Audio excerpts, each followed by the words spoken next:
Good morning. It's 8 o'clock on the start of a Thursday. Thanks for joining us on Second Cup, one day closer to Friday. Almost the weekend. Okay, a couple of things that we want to dig into this morning. We Number got one, good topics for you guys today. so good. We've been really working on this. We know you want to comment. Okay, two things. Number one. Yeah. Where Thanks, number one. where would you rather sit on an airplane if you had the option? We're not talking like aisle window seat. We're talking in certain situations. We're going to give you the options. Okay, there are four. Good. Number one, would you rather sit next to a crying baby? Okay. 2, an ex and their new partner. Okay. 3, an arguing couple. Or 4, would you rather have the middle seat? So Now pick one of those 4. And also, let's put some stipulations on this because this whole thing is made up anyways. I saw it on Instagram. Sitting next to a crying baby. The baby never stops crying. Okay? Because a lot of people are like, I would stop the baby from crying. No, the baby you wouldn't. never stops crying. Your ex and their new partner, I think we get that one. Oh, and should we pick if it's your worst ex or your best? Because, you know, you've got some people who are like, okay, this just doesn't work. You've got some other people who you're probably like, oh my God, this did not work. The arguing couple, they never stop arguing. In the middle seat, we know what that is. Okay. Then, secondly, and here's the kicker. I see what you did there. Thank you. We want to hear about, what's his name? Harrison Butker? Yeah. We want to hear about your thoughts on his speech at Benedictine College. This is one of the most controversial topics that has come across the headlines recently, nationally, because of what he said in his graduation commencement speech at this university. A lot of people have a lot to say about this. And because he doesn't stop at just one thing. He goes after everyone. Was a really interesting graduation speech, to say the very least. So we're going to dig into that, but let's say good morning to everyone. Oh, and also Peter also mentioned goat yoga. We'll talk about that too, because it's just so cute. We'll show you some video from it this morning. Adam was there this morning. It was as ridiculous as you'd expect. It's all dependent on your engagement here and what you have to say about all these topics. Danielle's out of loop. She didn't hear the speech, so don't worry. We cut a soundbite for you, so you'll be able to hear. You'll be able to hear some. Okay, so who's with us here? Sherry and Danielle, Kristen, Megan, good morning, Kelly and Mark, Barbara, Connie. Okay, Lauren says that she's going after the arguing couple for sure because she wants the tea. Yeah. I'm with you 100%. I'd probably take the middle seat over the arguing couple, but arguing couple would be my number 2. I'm going same thing. Middle, number 1. Like middle, if I can just like sit there, watch a movie, I'd probably be fine. Put your headphones in. I don't love the middle seat. I don't mind it after a while. But you know what? We're on the like tall scale, not there. Well, so Danielle says a crying baby would not bother me. I was saying this morning when we were talking about this that I'm often giving Russ the window seat.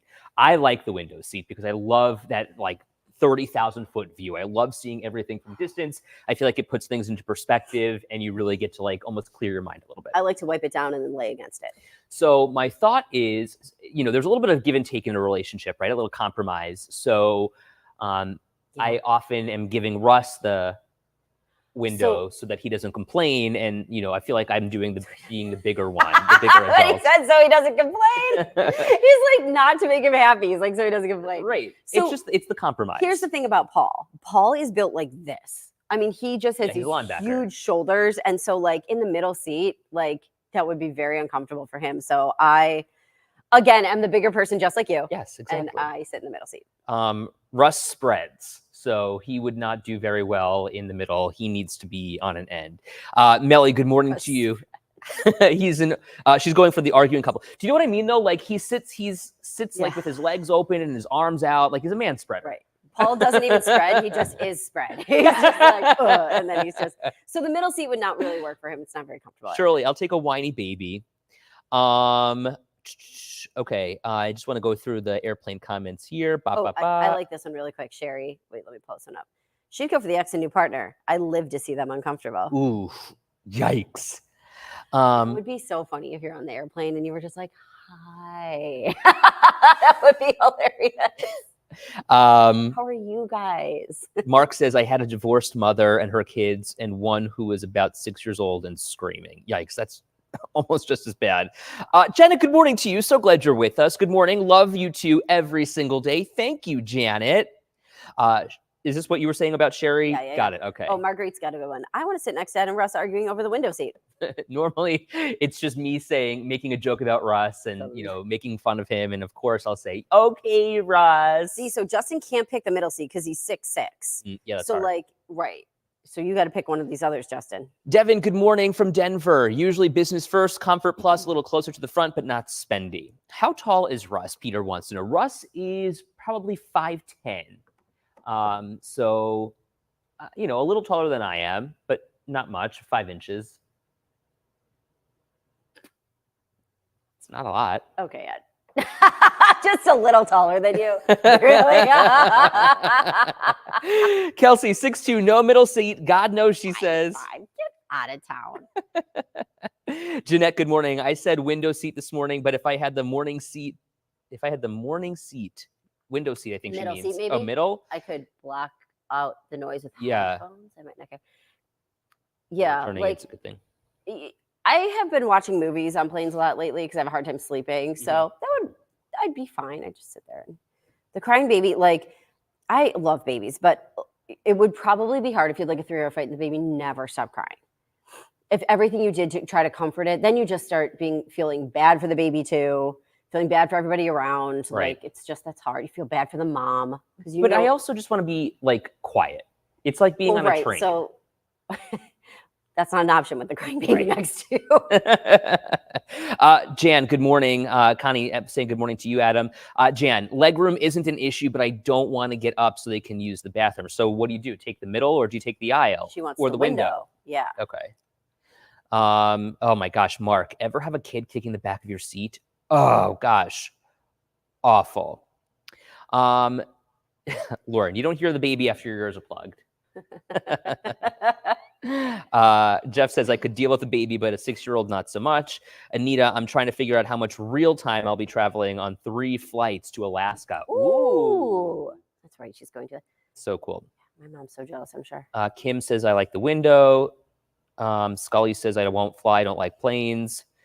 Same thing with Joyce. My feet stay on the ground. No flying for me. Interesting. Anyways, I thought that was a fun talker. I saw it on Instagram. And I think it was just something this girl on Instagram made up. So then I sent it to Ed and I was like, we should totally talk to somebody about this, or talk to Seth Cup about this. It's so funny. Okay, Connie says I always take the aisle seat unless my husband is with me. He likes the aisle. See, we're all the bigger people here on Second Cup. We are willing to compromise and give and take a little. It's just the kind of people that we are. Right, exactly. Oh, Justin, I know. People's hygiene is what really gets me. One time on the way home from Florida, I sat next to a lady that stunk like a fish market. Yikes. Maybe she came from a fish market. I'll tell you, it's the clipping nails for me. When people start clipping their nails. Oh, dear Lord. On an airplane? Yeah, gross. Or the people who sit there barefoot, like take off their shoes. Like I wear sandals and sometimes I like to fly barefoot because now you have to walk. You take your shoes off and then you got to walk with your bare feet on. Babe, you need TSA pre-check. You don't take anything off. Actually, want to hear a funny story? We were traveling on this cruise this bandit hair will knock it off. This was the start of our crazy cruise last month. Yeah. We're flying down to Florida and I was wearing tight pants. I think I was wearing like athleisure pants. That doesn't sound like you. Like joggers. My joggers. Yeah. And I'm passing through. I have TSA pre-check, so I'm passing through.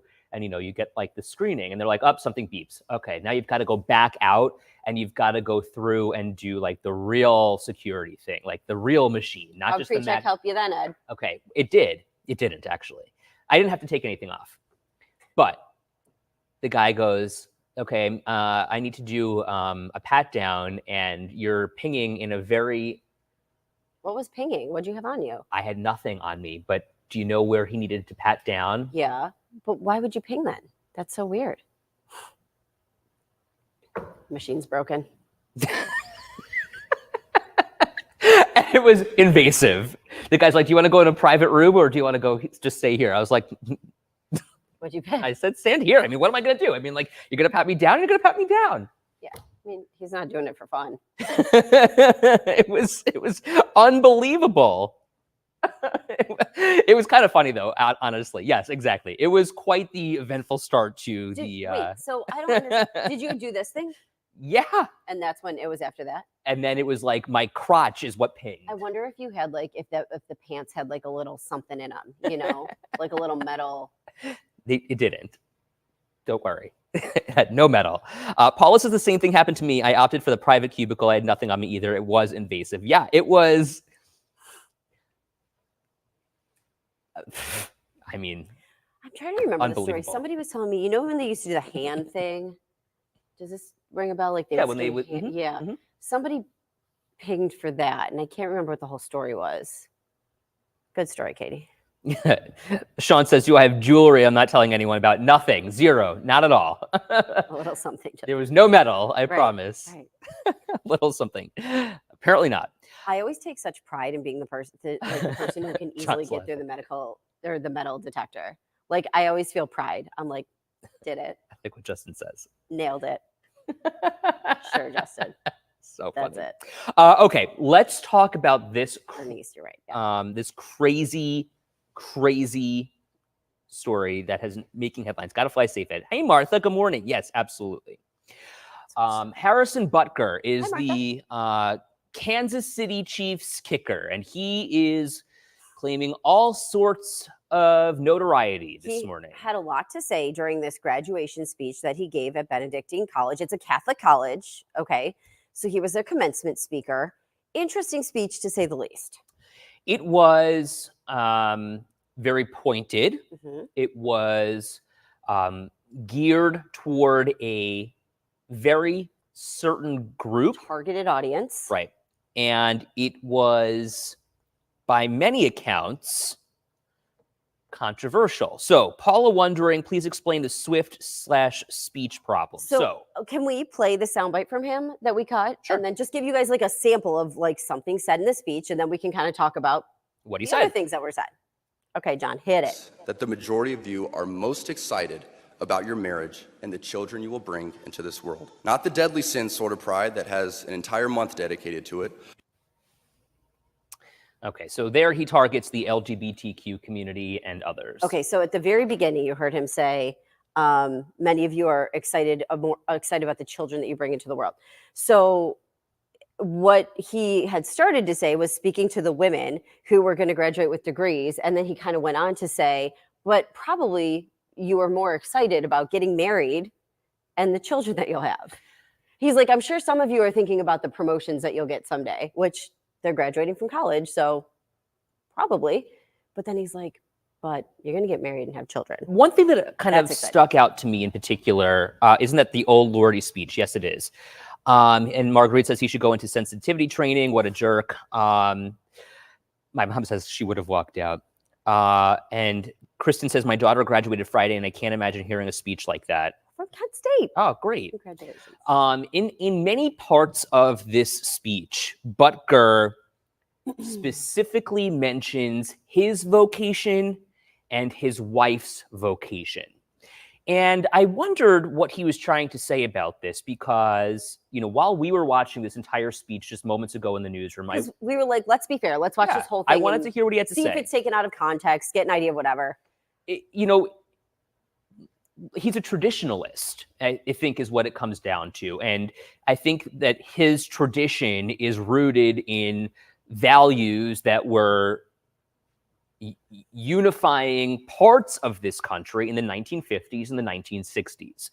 Those things don't necessarily, those constructs in some capacity don't exist in 2024. Barriers have been broken. Ceilings have been raised. Standards have changed, and community dynamics are evolving. What he said, though, was very interesting from my standpoint about him. He mentioned in particular that his vocation is of a husband, is as a man, and as a successful football player. So he says his success is based on his wife's vocation. And if not for his wife, he wouldn't be successful. But what is he trying to say here? It sounds as if he was trying to say, if his wife wasn't a stay-at-home mom or a stay-at-home caretaker or a stay-at-home homemaker, he would not be as successful as he is. Now, when you break that down and kind of parse it out, what he's saying is that he has been given the privilege of making a lot of money on a national stage as a football kicker, while his wife has the very fortunate privilege of being staying home. with the kids. Okay, I want to read specifically what he said about women because that was a little bit of a short soundbite. Okay, so he says, I think it is you, the women, who have had the most diabolical lies told to you. Some of you may go on to lead successful careers in the world, but I would venture to guess the majority of you are most excited about your marriage and the children you will bring into this world. I can tell you that my beautiful wife, Isabel, would be the first to say that her life truly started when she started living her vocation as a wife and a mother.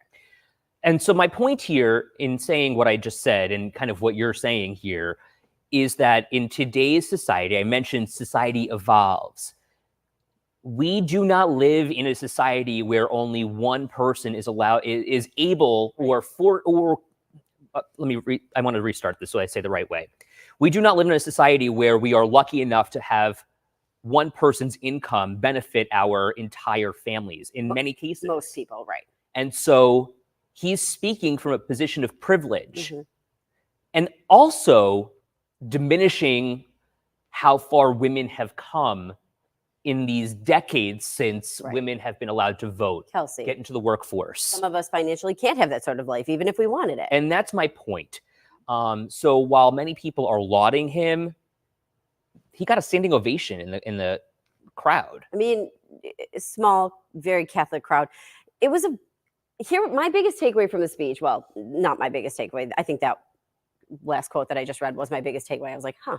But the other takeaway that I thought is like, it seemed a very self-centered speech when you're speaking to graduates. Like, these are people who, I know at my graduation speech, I remember thinking, what can I take away from this? Like, this is my day. It's your day. You did this hard thing. You did whatever. So how about like, good for you. Like, I'm excited for what you're going to bring into the world. Maybe a little bit of words of wisdom, things that you might be, I don't know, something that would impact you a little bit more, considering that you just went through 4 really hard years of school and you're going into probably a career. You know, one thing that he did say, and I thought that it was, and from everyone that I've spoken to, and I've spoken to a lot of people, and we always say, and we've had this conversation together, it starts at home, right? So what he said was that we are in a violent society because of absentee fathers. Yep. So what he's saying is be a man. Yeah. And be a good dad, but don't lower your standards for your son. They should be unapologetically masculine. Yeah, it was bizarre. Yeah. Like it just seems like he needed to get something off of his chest. He also kind of like spoke out. He's very Catholic, obviously. He was talking about, he had a lot of particular points against priests too, and specific. It almost seemed he went after the church. Yeah, in some regard, and like bishops and how they should be leading, and this and this and this. And he just had a lot to say. He goes to, what was he calling it? TLM. We had to look up what it meant. Traditionally Latin Mass. And it, okay, everybody has their own beliefs. Everybody does their own thing, and that's great. But this is about these kids, right? Like, this is their moment. Let them have their moment. Don't let it be yours. Anita wondering, is there a statement from where he gave such a speech? I'll be honest with you, I haven't seen one, but we watched the whole 20-minute speech on YouTube this morning, and it was on the school's account. They have since turned off the comments on the YouTube video. So if that doesn't tell you something, then I don't know what does. Anita, though, I'm sorry, I wanted to go back to Marguerite's comment here because she was saying what you had said earlier this morning, right? I was just making comment. No. Sarah, I grew up Catholic, went to Catholic college, but boy, is it losing credibility every single day. It feels all made up and misogynistic and homophobic. Yeah, like he just went after everybody, it seems, and it was uncomfortable to sit there and watch. As someone who has grown up and I feel like become more open as I've gotten older, because you meet people and you experience things and And perhaps that's part of it. Like maybe he is on this like winning Super Bowl team, but that's another thing. He's got a platform too. He is on the championship football team. But maybe he hasn't been as exposed to and that was things that the rest of us another are. thing that I've been thinking about too. Right. Ever since I watched it, he talks about reverting back to the church, reverting back to how bishops lead their people and not lean on their people as opposed to what they're doing today. And he was very pointed in saying that. Yeah. Surely it was a conservative college, so maybe he thought he was speaking to the crowd. Who knows? I think that when we live in he said this very often, when we stay in your lane, basically, when we live in our lanes, whatever our lanes are, we don't have the opportunity to cross the dotted line and move into another lane. Yeah, you're not really opening yourself up to Exactly. experience a lot of stuff. He also quoted Taylor Swift. So what he said was he just took like a little snippet from one of her songs, which, by the way, is called Bejeweled, and talks about how she shines when she walks into a room, no matter what. Like even after all the stuff she's been through, right? She's still, I wanted to go back and what is the actual lyric that he quoted? Well, the only like takeaway that I had there with the concept of quoting Taylor Swift is like, you just quoted a woman who is top of her industry, top of her field, following her dream, is not married yet, does not have children yet. And you took a quote from her and put it into this speech. It just seemed like it didn't exactly. But also at the same time said that his wife didn't live her dream. Oh yeah, that was. Remember, she had this goal, she had this dream, she had this idea of who she wanted to be. But ever since she found the church, became a wife and mom. It was just, she would laugh at that and say, heck no, would she ever want to do that? You know what? I think that there are a lot of women who break that barrier every single day. Right. Um, Mark has an interesting concept, wondering about the reaction that he's going to get when he enters different football stadiums this year.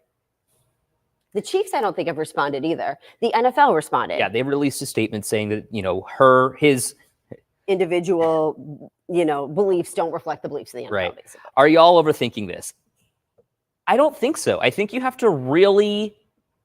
I mean, Barb, he spoke specifically about the sin of the LGBTQ community. I think that there is a. What did he say? It was something about Pride Month. He's like, and I'm not talking about this pride. Right. Or he was talking about pride, and he's like, and I'm not talking about that kind of pride. Which is, you don't have to, but why even bring it up? Why is that a thing?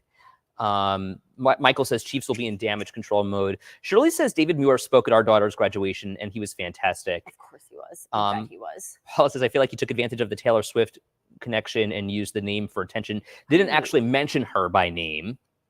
Yeah, he said, what did he say? My teammate's girlfriend or something like that. But it's just that she is such an outspoken feminist that I'm like, this is going to be interesting. He didn't leave anyone unscathed either. The church has faced a lot of criticism, which has pushed a lot of faithful away. Right. And having such extreme views as this might not necessarily bring people back either. Right. Does it help? Yeah.